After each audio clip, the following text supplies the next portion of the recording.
Banjara beat में आपका स्वागत है। मैं हूं ज्योति प्रकाश खरे। आज हम आपको मिला रहे हैं एक ऐसी समाज सेविका जो ज़्यादा नाम और ज़्यादा दिखावे में विश्वास रखती हैं।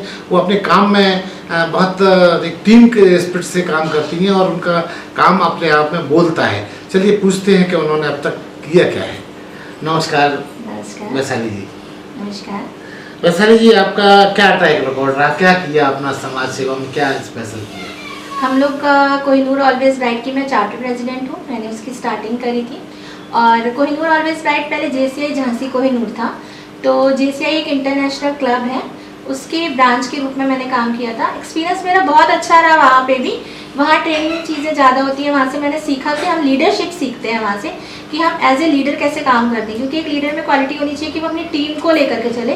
तो नो डाउट कि JCI टीम वर्क सिखाता है, लेकिन जिस चीज़ के लिए मैं निकली थी, क्योंकि मैंने अपनी लाइफ में बहुत कमियां देखी हैं, तो और भगवान की दया से जहाँ मेरी मैरिज हुई तो एक अच्छी सक्षम फैमिली में हुई।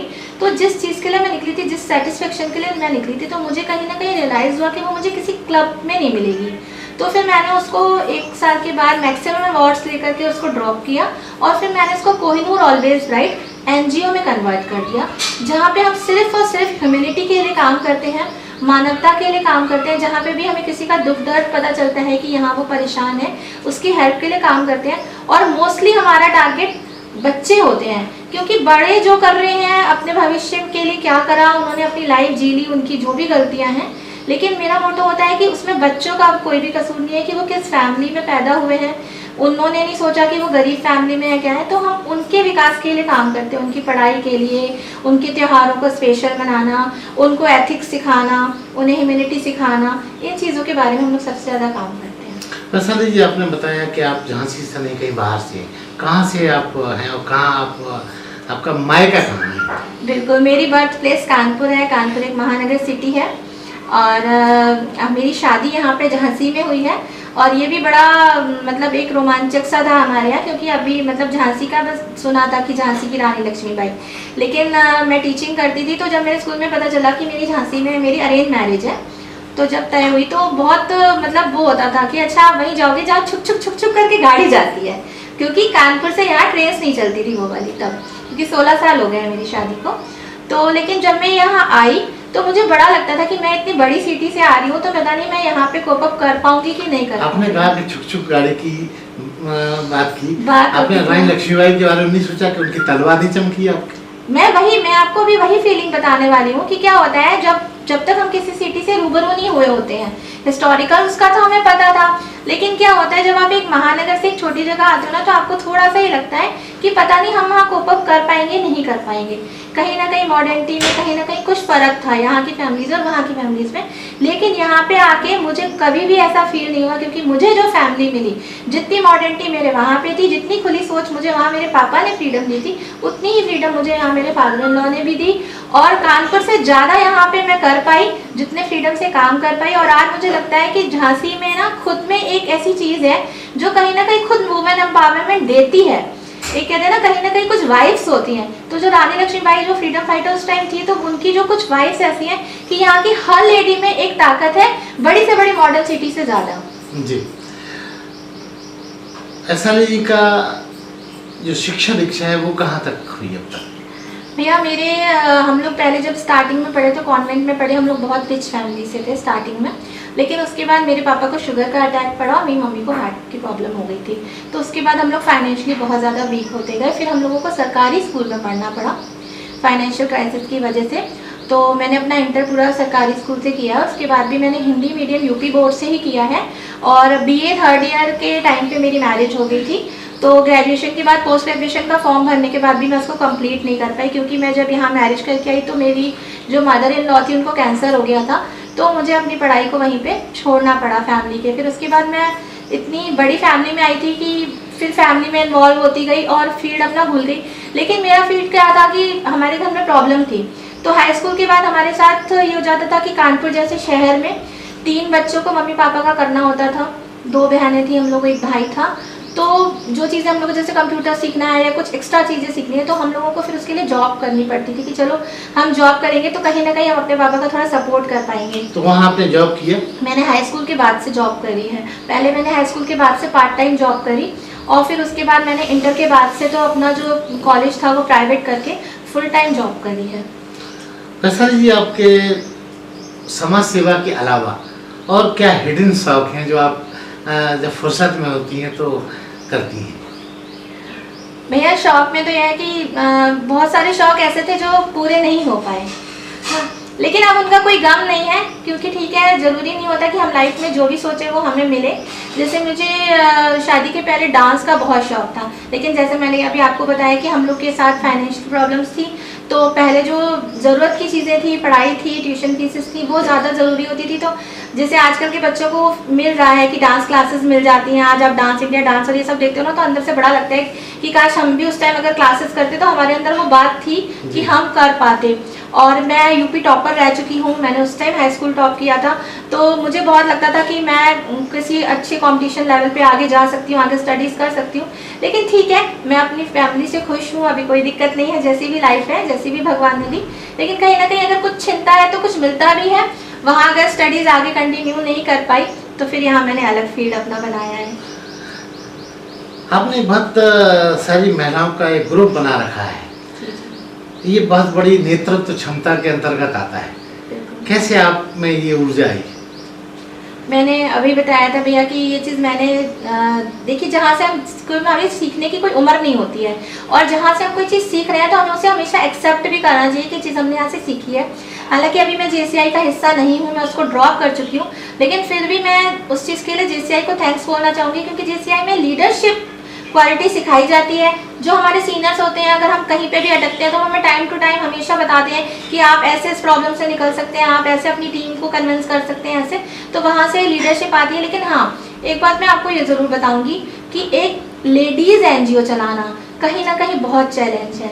अगर आप कंबाइंड NGO चलाते हैं जिसमें जेंट्स भी हैं, बॉयज़ भी हैं, बहुत ईजिली आपकी टीम बन जाती है। NGO में सिर्फ महिलाओं का सिर्फ महिलाएं हैं, और सिर्फ महिलाओं को निकालना बहुत मुश्किल हो जाता है क्योंकि महिलाओं के साथ इतनी जिम्मेदारियां होती हैं, उसमें से हमें बहुत मुश्किल से उनको अपने घर से निकालना पड़ता है कि आज ये कार्यक्रम में आप आइए, उनको बहुत मोटिवेट करना पड़ता है।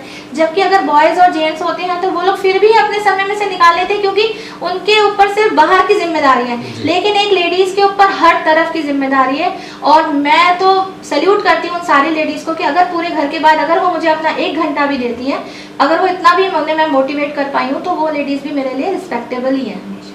वैशाली जी, आपने समाज सेवा के दौरान उल्लेखनीय क्या क्या कार्य किए जो आपको याद किए जाते हैं, जिनकी वजह से आप याद की जाती है? 6 साल पहले जब हम लोग ने कोहिनूर ऑलवेज ब्राइट को JCI से कोहिनूर ऑलवेज ब्राइट किया था, उस टाइम अगर आप याद करें तो जितनी भी संस्थाएं थी मोस्टली आश्रमों में जाके काम करती थी, किसी पर्टिकुलर जगह जाती थी, मंदिर के बाहर या ऐसे करके, लेकिन बस्तियों में लोग नहीं जाते थे। और स्लम बस्तियों में बिल्कुल नहीं जाते थे और रोड किनारे काम नहीं करते थे। और जब मैंने किया था तो इस बात के लिए मेरे लिए मतलब गलत भी बोला गया। जो बहुत हाई सोसाइटी से थी, स्टैंडर्ड वाली फैमिली से थी, बिल्कुल कार से उतर के सीधे आश्रमों में दान करते थे। क्या गलत बोला गया? उन्होंने यही बोला कि अरे आप उसके साथ जुड़े हो, वो तो सड़क पे कहीं भी खड़े होके काम कर, हमारी फैमिली में तो ये नहीं होता कि सड़क पे खड़े होके काम करें। अरे वहाँ उन बच्चों में गई, वो लोग तो गांजा चरस ये काम करते हैं, उन लोगों के लिए आप कितनी भी हेल्प कर लोगे उनका कुछ नहीं होना, आज आप दे के आओगे कल फिर वो आपको वैसे ही मिलेंगे, बिना कपड़ों में के मिलेंगे। बहुत निगेटिव रिस्पॉन्स आया। मतलब मेरी जो 40 की टीम थी JCI के टाइम पे, वो घट के 10 पे पहुंच गई क्योंकि 30 लेडीज ऐसी थी जो ऐसी जगहों पे काम करना नहीं चाहती थी, या अगर चाहती भी दूसरों की वजह से, और अगर चाहती भी थी तो उनकी फैमिली में प्रॉब्लम आती थी। जैसे कुछ अनमैरिड गर्ल्स भी थी जो क्लब में तो थी, मतलब क्लब को वो शान समझते हैं, और जब हम NGO में वर्क करते हैं तो वो कहते थे नहीं आगे आपकी शादी होगी, आप सड़क पे काम कर रहे हो, पता नहीं आपके इन-लॉज पसंद करेंगे नहीं करेंगे। बहुत प्रॉब्लम्स आई। मैं बता रही हूँ, मेरी 40 की टीम 10 पे पहुंच गई जब मैंने स्लम एरिया में काम किया। लेकिन आज मुझे बड़ी खुशी होती है कि जब मुझे स्लम एरिया में काम करने में नोएडा से और बाहर से इतने अवार्ड्स मिले और सब कुछ हुआ, तब आज झांसी की हर संस्था स्लम एरिया में जाती है। और तो आप ने बताइएगा कि आपने क्या किया और इसके अलावा जिसकी वजह से आप इतनी विख्यात हो गई। जैसे कहते हैं ना कि लोग बोलते हैं कि आज हमने पेड़ लगाए, तो उनको लगता है कि हमने एक बार पेड़ लगा लिया और हमारा काम हो गया। ये समस्या बहुत बड़ी है, ग्लोबल वार्मिंग की जो समस्या है, और वृक्षारोपण का काम जो होना है वो बहुत बड़े स्तर पर होना है।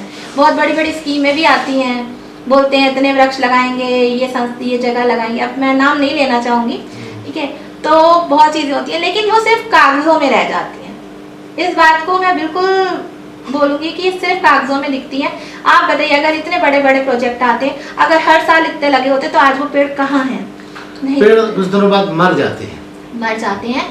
क्योंकि ये प्रोसीजर लंबा है।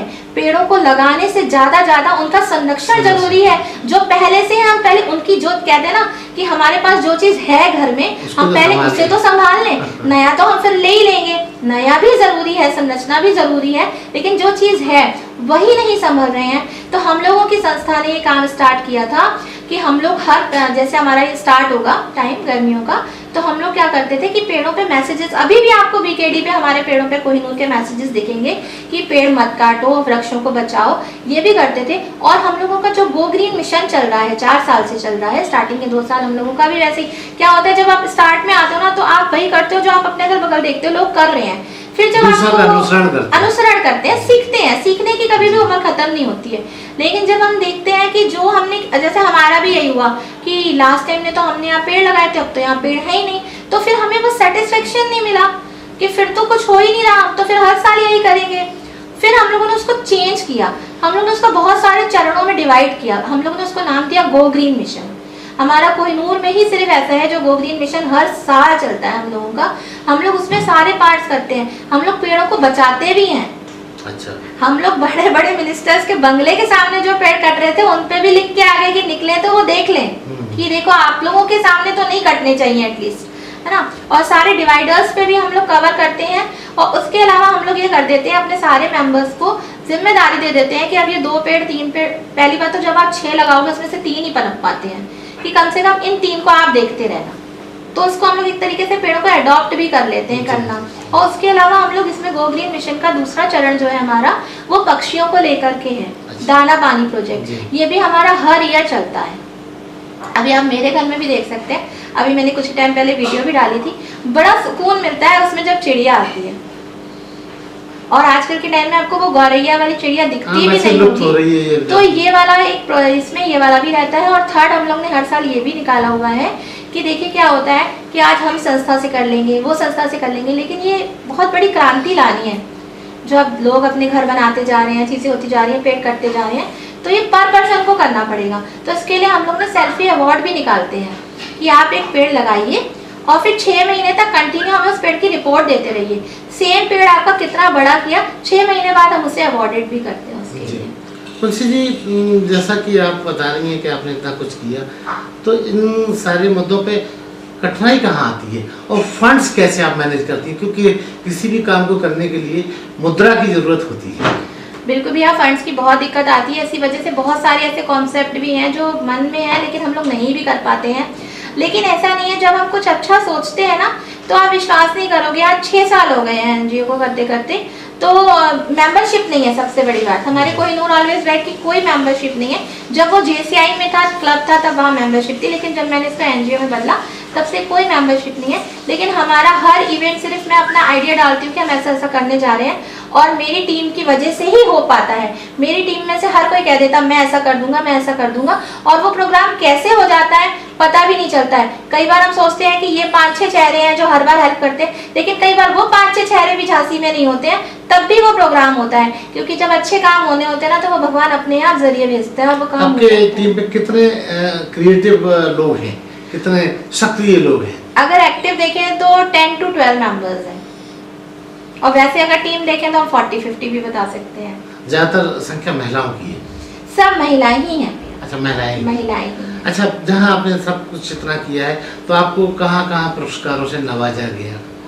जब मैं जेसीआई में थी तो मुझे वहाँ पे कायमगंज में अवार्ड्स मिले थे, मैक्सिमम अवार्ड्स लेकर आई थी मैं। उसके बाद मुझे मथुरा से भी मिल चुके हैं। उसके बाद आपके कानपुर में हम लोग का जोन कॉन हुआ था, मैं वहाँ पे मैक्सिमम अवार्ड्स लेकर के आई थी। और नोएडा से मुझे अभी अभी मिला है, वुमेंस डे पर मिला है। और इसके अलावा झांसी में भी हर अधिकारी और उससे मुझे अवार्ड्स मिल चुके हैं। पुरस्कारों की जो मैं बात कर रहा हूँ, ये इन दोनों बड़ा ज़बरदस्त प्रभाव है पुरस्कार बांटने का, कोरोना का पुरस्कार, ये वो, क्या मानती हैं कि इससे क्या एनजीओ या करने वाले लोगों की क्रिएटिविटी और बढ़ती है? भैया क्या कहते हैं कि या सिर्फ ये मोटिवेशन दिखावा है? नहीं, पूरी तरीके से दिखावा नहीं कह सकते, लेकिन हाँ जितना सेटिस्फेक्शन पहले अवार्ड्स जब मिलते थे तब हमें एक वर्क के लिए मिलते थे कि आज हमने ये काम किया है, कहीं ना कहीं वो चीज़ अब थोड़ा सा डिस्टर्ब हुई है। अब क्या होता है, आपके साथ ही उन लोगों को भी खड़ा कर दिया जाता है जो आपको कभी फील्ड में दिखे नहीं है, फोटो सेवा। हाँ, तो कहीं ना कहीं वो सेटिस्फेक्शन नहीं मिलती है। अभी बहुत से आपने देखे होंगे, बहुत सारे सेलिब्रिटीज अवार्ड देने आते हैं और बहुत खुला सबको पता है कि उनके रेट फिक्स हैं। तो मेरे पास भी बहुत ऑफर आए, जितनी बार भी सेलिब्रिटीज आए, और मेरे पास बाहर से भी ऑफर आते हैं, दिल्ली से, और यहाँ पे जितने भी लोग शोज कराते हैं मेरे पास ऑफर आते हैं कि हम किस टाइप के आपको, ऑफर? जैसे वो ऑफर देते हैं कि हम आपको मतलब एक सेलिब्रिटी का हाँ उसका कुछ मूल्य जी, हम चुकाना आपके है। एनजीओ का सम्मान इनके हाथों से कराएंगे और सहयोग ये रहेगा। तो मुझे ये लगता है कि वर्क मेरा है ना, तो फिर मेरे को उसको दिखाने के लिए किसी को सहयोग क्यों देना है? मैं सहयोग देने के लिए पूरी तरह तैयार हूँ। अगर कहीं पे कोई समाज सेवा हो रही है, अगर कोई गरीबों के लिए कोई काम कर रहा है, वहाँ कंट्रीब्यूशन आप मुझसे मांगे, मैं बिल्कुल दूंगी, क्योंकि जब मैं कर रही हूँ और अगर दूसरा भी वही अच्छा काम कर रहा है तो मैं उसके साथ भी खड़ी हूँ। लेकिन मैं अपने को ये अवार्ड देने के लिए खुद ही पे करूँ, मैं उस फेवर में नहीं हूँ। इसीलिए मुझे आज तक कभी भी किसी सेलिब्रिटी से अवार्ड नहीं मिला है। हालांकि मेरे पास अभी भी मैसेजेस पड़े हुए हैं, मेरे पास तो आते इसका हैं। आपको अफसोस है? बिल्कुल भी नहीं है, बिल्कुल भी अफसोस नहीं है, क्योंकि अगर हम अपनी मेहनत की कमाई है, हम अपनी पॉकेट मनी से, हमारी लेडीज निकाल रही हैं, हम लोग किसी के लिए करते हैं, वो हमें अवार्ड से ज़्यादा सुकून देता है। मुंशी जी, आपने एक नेकी की दीवार भी शुरू की थी, जैसा कि मुझे याद आ रहा है, उसका क्या कॉन्सेप्ट था? नेकी की दीवार का हम लोग ने बहुत मन से स्टार्ट करी थी और बहुत मेहनत से स्टार्ट करी थी। और सबसे बड़ा पॉइंट पहले तो ये हो गया कि अब हमें मतलब परमिशन लेनी थी कि हम कौन सी दीवार पे बनाएं। तो वो हम लोग ने परमिशन ली, तो उन्होंने हमें दीवार दी, तो वो क्या थी, वो कब्रिस्तान के बाहर की दीवार थी। अच्छा, हमारे मन में ऐसे कोई डाउट्स नहीं आए, क्योंकि कहते हैं ना, जब हम कोई पॉजिटिव चीज़ करने जा रहे होते हैं तो सब कुछ ठीक तो लगता है नहीं उसमें कोई प्रॉब्लम नहीं है, क्योंकि दीवार बाहर थी।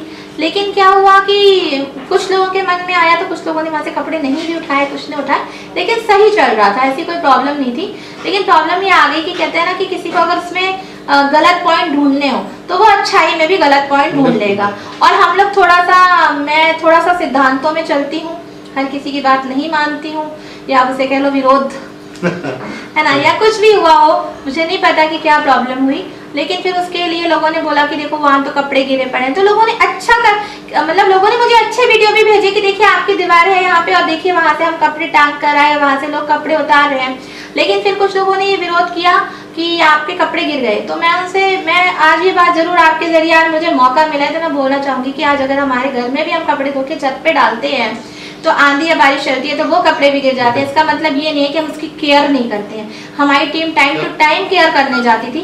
लेकिन फिर उस दीवार को, खैर मैंने किसी के डर से बंद नहीं किया, उस दीवार को बंद करने का सिर्फ ये था कि अगर लोगों की थोड़ा सा लोगों को वहम हो रहा है कि वो कब्रिस्तान की दीवार है, तो हम उसे अब फिर किसी ऐसी जगह पर करेंगे कि हम उसे, क्योंकि वहाँ पे क्या था, वो प्लेस जो हमें दी थी उन्होंने, तो वो प्लेस थोड़ा सा वैसी भी नहीं थी कि हम चाह रहे थे कि उसे कवर करें किसी चीज से, तो वहाँ हम कर भी नहीं सकते थे। वहाँ करती क्या थी आप? हम लोगों के जितने भी मेंबर्स थे, हम लोग के मेंबर्स से मिलने वाले थे। जैसे मैं इस कॉलोनी में रहती हूँ, तो मुझे इस कॉलोनी के भी सारे लोग अपने कपड़े दे जाते थे, जो उनके मतलब जैसे छोटे हो गए हैं, या जैसे बच्चों के कपड़े तो कितनी जल्दी नए हम लोग हटा देते हैं।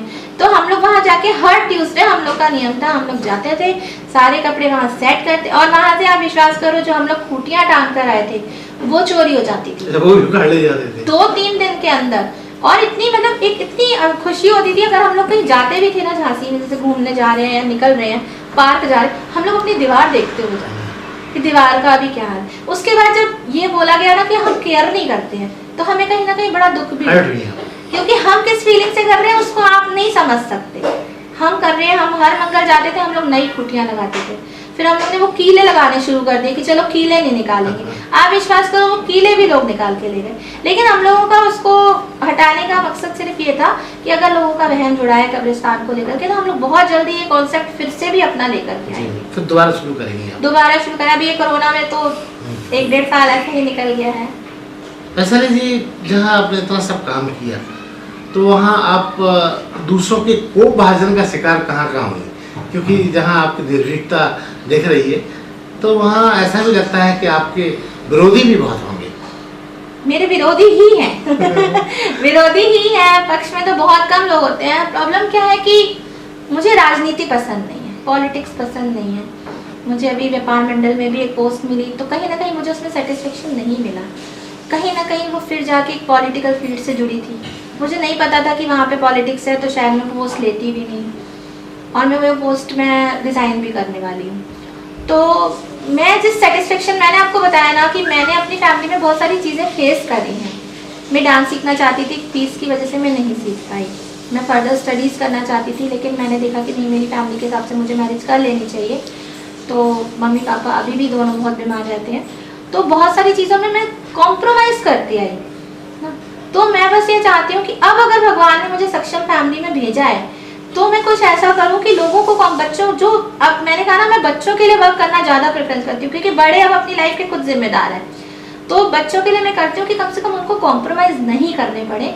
तो उसके लिए मुझे एनजीओ ही बेस्ट लगता है, जिसमें मैं समाज सेवा कर सकती हूँ। आप विशुद्ध समाज सेवा में विश्वास रखती हैं, पॉलिटिक्स में विश्वास नहीं रखती? मैं कोई पॉलिटिकल फेस बिल्कुल भी नहीं बनना चाहती, नहीं तो फिर मैं समाज सेविका क्या, किस बात की समाज सेविका? अगर मैं हिंदू मुस्लिम जाति और ये सब करूँगी, बीजेपी कांग्रेस अगर मैं करूँगी, फिर मैं समाज सेविका कैसे करूँगी?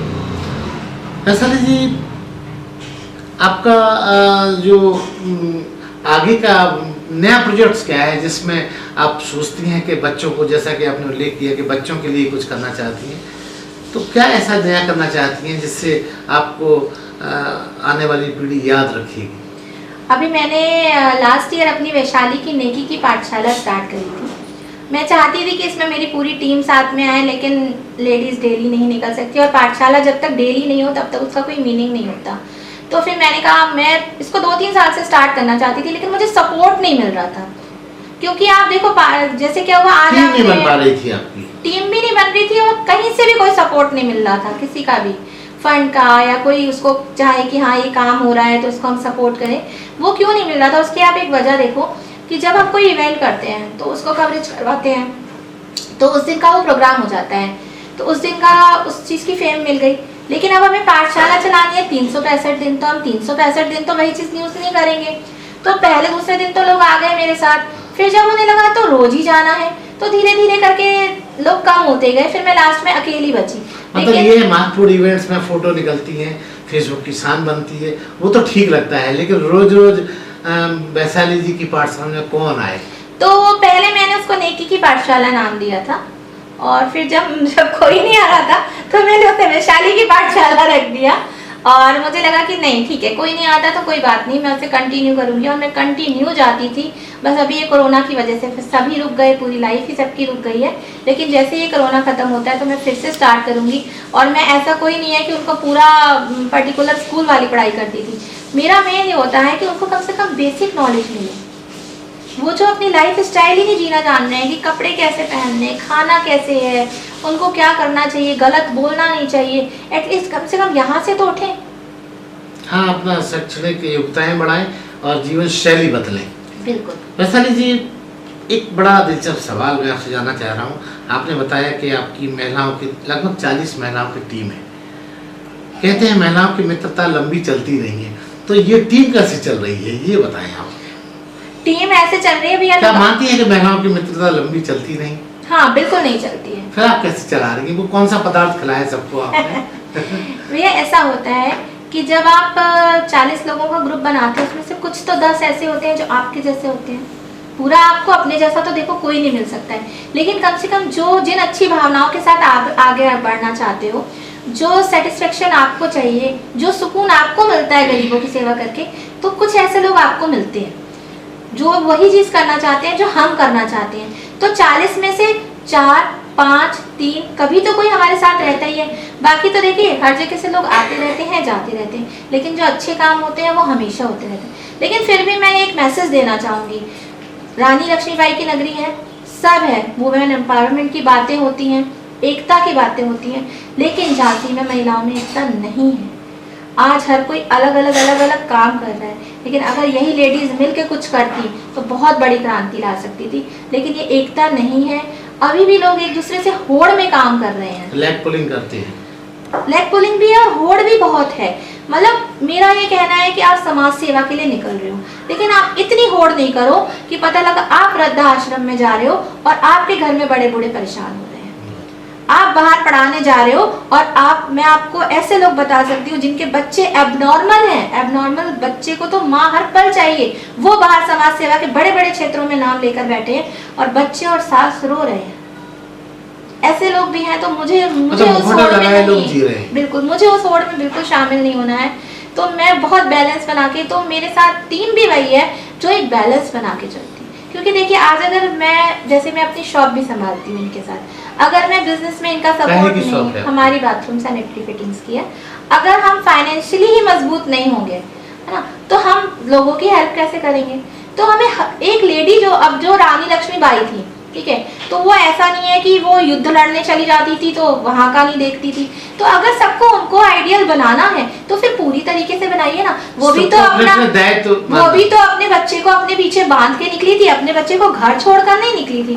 तो इस चीज को यहाँ पे थोड़ी सी कमी है। कमी तो नहीं कह सकते, हो सकता है अपनी अपनी सोच है, पर मेरी नहीं है। वैशाली जी, आपके एनजीओ का जो नाम है वो बड़ा दिलचस्प है। इसकी परिकल्पना आपको कहाँ से मिली और ये कोहिनूर ही क्यों रखा आपने? ये आपने बहुत बढ़िया क्वेश्चन बोला है, क्योंकि एक ऐसा आज मुझे मौका मिला है। बहुत पुरानी बात है, 6 साल पहले की, जब मैंने जेसीआई से, मैंने अभी आपको बताया कि जेसीआई से स्टार्ट किया था, तो जेसीआई के आगे अपना नाम जोड़ना होता है। तो मेरा मन था कि जेसीआई कोहिनूर। अच्छा, अब उसमें क्या होता है, जेसीआई से अलॉट भी कराना पड़ता है, तो कुछ सीनियर्स से भी उसमें कंसल्ट लेनी होती है, अपने आसपास भी पूछना पड़ता है कि ये नाम सही रहेगा कि नहीं। तब कहते हैं ना कि जब हम कोई भी काम करते हैं तो आप कभी ये मत सोचो कि जब हम कोई काम कर रहे हैं तो लोग क्या कहेंगे। बस आप ये सोचो कि अंदर आपकी आत्मा क्या कह रही है। आत्मविश्वास होना चाहिए, आत्मविश्वास भी होना चाहिए और पॉजिटिविटी होनी चाहिए कि हम जो काम करने जा रहे हैं वो हमारा काम सही है या नहीं। तो आप लोगों के अगर कहने पे चलोगे ना तो आप कभी भी अपना काम नहीं कर पाओगे। बहुत सारे लोग बोलते हैं अरे हम ऐसा कहेंगे तो लोग क्या कहेंगे, अरे हम ऐसा करेंगे तो लोग क्या कहेंगे। तो मैं उनके लिए आज ये जरूर एक्सप्लेन करना चाहूँगी कि जब मैं एक स्टार्टिंग होती है किसी चीज़ का नामकरण करना, तो जब मैं स्टार्ट कर रही थी तो मैंने बोला कि मैं तो कोहिनूर रखूँगी, क्योंकि बहुत बड़ी बात होती है। हर महिला अपने घर के लिए तो काम करती है, अपने घर की सेवा करती है, लेकिन अपने घर की सारी जिम्मेदारियों के साथ जब वो बाहर निकल रही है तो वो अपने आप में एक डायमंड है, अपने आप में एक हीरा है। और हीरे में तो आपको पता है कि कोहिनूर की कोई बराबरी नहीं है। तो फिर जब मैंने कोहिनूर रखा था, अब इसमें भी निगेटिविटी आ गई। अब कई लोगों ने बोला कि नहीं ये तो एक कॉन्डोम की ब्रांड का नाम है ना। तो लोगों, अब आप ये सोचो कोहिनूर हीरा जो एक समय से चला आ रहा है, आपको उसमें हीरा याद नहीं है और आपको उसमें एक ब्रांड याद है। अब आप यहाँ से पता कर सकते हो कि एक इंसान की सोच निगेटिव कितनी जा सकती है और वो आपकी पॉजिटिव चीज़ पे कितनी भारी पड़ सकती है। लेकिन अगर हमें आगे बढ़ना है, अगर हमें कुछ आयाम आगे करने हैं अपने सामने, तो हमें हमेशा उस निगेटिविटी के 2 कदम ऊपर उठना है। इसलिए सबके विरोध के बावजूद भी मैंने बोला कि मैं अगर स्टार्ट करूंगी तो मैं इसको कोहिनूर के नाम से स्टार्ट करूंगी और वो कोहिनूर हीरे की तरह चमकेगा और आज 6 साल से वो चमक भी रहा है। वैशाली जी, इसके अलावा और भी आपके दिलचस्प कोई ऐसे फीचर्स होंगे जो हमारे दर्शकों को बताइए। बिल्कुल, जैसे कि अभी हम लोग की बात हो रही है तो इतनी देर से आप समझ ही रहे होंगे कि बोलने की क्षमता, तो बोलने में ये होता है कि जब तक आप सोच के बोलते हैं तब तक कभी आप अपने विचार व्यक्त नहीं कर पाते हैं। और आजकल के टाइम में आपने देखा होगा महिलाओं में या बच्चों में या पुरुषों में बहुत ज़्यादा डिप्रेशन की प्रॉब्लम बहुत ज़्यादा है। और वो डिप्रेस क्यों होते हैं? क्योंकि वो कहीं ना कहीं किसी न किसी के दबाव में है, अपनी अभिव्यक्ति नहीं, अपनी बात को कहना चाहते हैं कि हम इस जगह सही हैं, हमारी ये चीज़ सही है, लेकिन वो कहीं ना कहीं किसी आर्थिक किसी के दबाव में है, किसी के प्रेशर में जॉब कर रहे हैं, अपनी बातों को कह नहीं पाते हैं और वो डिप्रेशन के शिकार हो जाते हैं। और उसी के लिए आजकल एक चीज़ वही है, मोटिवेट करना लोगों को। उसी के लिए मोटिवेशनल स्पीकर्स बने हैं। तो बस वही एक छोटा सा अपना शौक कह लीजिए कि लोगों को इंस्पायर करना कि लोग निकलें, खुश रहें अपनी लाइफ में, लोगों की परवाह नहीं करें। तो जो मेरे अपने विचार होते हैं उसके लिए मैं एज ए मोटिवेशनल स्पीकर अपने वीडियोस डालती हूँ। कहाँ डालती हैं? मैं यूट्यूब पे, मेरा चैनल है। किस नाम से? वैशाली कुंशी के नाम से है। बहुत बहुत बधाई, आपने अपने बारे में इतना सब कुछ बताया। और इसके अलावा अगर कुछ और आपको याद आ रहा हो तो बताइए, जरूर, कंजूसी मत कीजिएगा। बिल्कुल, मैं बस सबको एक मैसेज लास्ट में ज़रूर ये देना चाहूँगी कि समाज सेविका सोशल वर्कर, इसके नाम को सार्थक करिए। फेम नेम आजकल के टाइम में देखिए ये पॉइंट भी ज़रूरी है। अब इस पॉइंट को हम कहाँ से जोड़ते हैं? अच्छा, बहुत अभी कोरोना के टाइम पे आप देख लो, हमारी टीम ने क्या हुआ, हमारी टीम तो अब अलग अलग हो गई, सबने अलग अलग। हमारे पास तो बहुत अच्छी अपॉर्चुनिटी थी क्योंकि हम ग्वालियर रोड पे रहते हैं और ग्वालियर रोड के बाहर से ही सारे मजदूर निकल रहे थे, तो हम लोग कंटिन्यू करते रहे क्योंकि हमें कहीं जाना नहीं पड़ा। लेकिन कुछ मेंबर्स नहीं भी निकल पाए। लेकिन अगर हम एक एनजीओ चला रहे हैं और अगर हम उसको कहीं डाल रहे हैं सोशल मीडिया में या न्यूज़ में, तो उसका पर्पस हमेशा फेम लेना नहीं होता है। हर चीज़ में मैंने बोला ना कि कुछ लोग निगेटिविटी ढूंढते हैं, उसका मतलब फेम लेना नहीं है, उसका मतलब मोटिवेट करना है, उसका मतलब हमारी टीम को ये एंश्योरिटी देना है कि अगर आप सब घर पे हो तो भी हमारी कोहिनूर टीम आज भी जो सबसे कठिन टाइम है उस टाइम वर्क कर रही है। लोगों को एक भरोसा दिलाना है हमारे ऊपर कि हाँ, हम आपके साथ हैं। बहुत सारे ऐसे लोगों का जिनका हम नाम नहीं बाहर कर सकते थे, हमने उनका गुप्त भी किया, ऐसा नहीं है कि नहीं किया, लेकिन हमने से उसमें से 10% वर्क दिखाया भी कि अगर वर्क देख के, फिर हमारे पास वो वर्क देख के लोगों के फोन आए कि आप हेल्प करते हो, कि आप हमारी कर सकते हो, तो हमने उन लोगों के नाम भी डिस्क्लोज नहीं किए जिनको हमने हेल्प करी। तो इस चीज़ को रख करके, और सबसे बड़ा मैसेज यही है कि आप सबसे पहले अगर एक महिला है तो आपकी एक माँ की भी भूमिका है, एक पत्नी की भी है, एक बहू की भी है, उस भूमिका को मत भूलिए। ऐसा नहीं, बड़ा दिलचस्प मोड पे इंटरव्यू है जहाँ आपने इतना कुछ करती हैं, तो आपके जीवन साथी की इसमें क्या भूमिका रहती है? वैसे तो वो बिजनेसमैन है, बहुत बिजी रहते हैं, लेकिन एक होता है ना कि आपका सपोर्ट ये होता है कि वो आपको रोके नहीं। तो सबसे बड़ा उनका सपोर्ट ये है कि वो मुझे कभी रोकते नहीं है। जैसे मेरा बहुत सारी चीज़ों में मेरा एक विरोधी फीचर सामने आ जाता है। जैसे बहुत सारी चीज़ों में वो बोलते हैं कि कुछ लोग राजनीति में हैं तो आप उनका विरोध मत करो। सबके हस्बैंड एज ए कंसर्न कि कोई आपका मतलब विरोधी नहीं बन जाए, अरे आप रहने दो, आप एडजस्ट कर लो, समझाते हैं, वो कई बार समझाते हैं, लेकिन मेरा बड़ा कड़ा सा विरोध हो जाता है कि नहीं, ये मेरे उसूलों के खिलाफ है, मेरे सिद्धांत के खिलाफ है। तो वो कहीं ना कहीं फिर मेरा साथ देते हैं, भले फिर कई जगह पर मैं परेशानी में फंसी भी हूँ, क्योंकि आपको पता है विरोध करने वाला हमेशा फंसता है। मैं अकेली भी हो जाती हूँ, कई बार मेरे पास टीम नहीं होती है, कई बार मेरे पास ऐसे लोग नहीं है जो मेरे आगे पीछे घूमे, क्योंकि मैं किसी की चापलूसी नहीं कर पाती हूँ। लेकिन ऐसी जगह पर अगर एक सपोर्ट मेरे पीछे, हमेशा मुझे पता है कि कुछ भी अगर गलत होगा तो संभालने वाला कोई है, तो वो मेरे हस्बैंड है, जिनका पूरा मुझे सपोर्ट रहता है। वैशाली जी, जहाँ पे इतना सब कुछ कर रही हैं, तो आपसे एक चटपटा सवाल है मेरा, क्या अगले जन्म में आप फिर वैशाली ही पुंसी बन के जन्म लेना चाहेंगी या कुछ और मॉडिफाइड होके आएंगी? नहीं, मैं अपने, कहते ना, भगवान जैसे आपको रखता है मैं उससे पूरी तरह से संतुष्ट हूँ, क्योंकि बहुत सारे ऐसे लोग हैं जो आज भी मुझसे ज़्यादा प्रॉब्लम्स में हैं या क्या है। अगर भगवान ने हमेशा मुझे ना सेव किया है, गलत संगत से निकाला है, गलत जगह से निकाला है, गलत सोच से निकाला है, तो मैं अपनी लाइफ से पूरी तरह संतुष्ट हूँ। और देखिए, हमेशा आप लाइफ को एक वो नहीं कर सकते कि आपकी लाइफ में हमेशा खुशी खुशी होगी। ठीक है, पहले कुछ प्रॉब्लम्स थी, अब सब कुछ अच्छा है, और हर जगह प्रॉब्लम्स आती है, उसमें लाइफ को चेंज कभी नहीं करना चाहिए। मैं तो बिल्कुल सेटिस्फाइड हूँ। तो ये थी वैशाली पुंसी, जो समाज सेविका के काम को पूरी शिद्दत से कर रही हैं। हमसे बातचीत करने के लिए धन्यवाद।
इस चैनल को लाइक और सब्सक्राइब करना ना भूलें। देखते रहिए बंजारा बीट्स।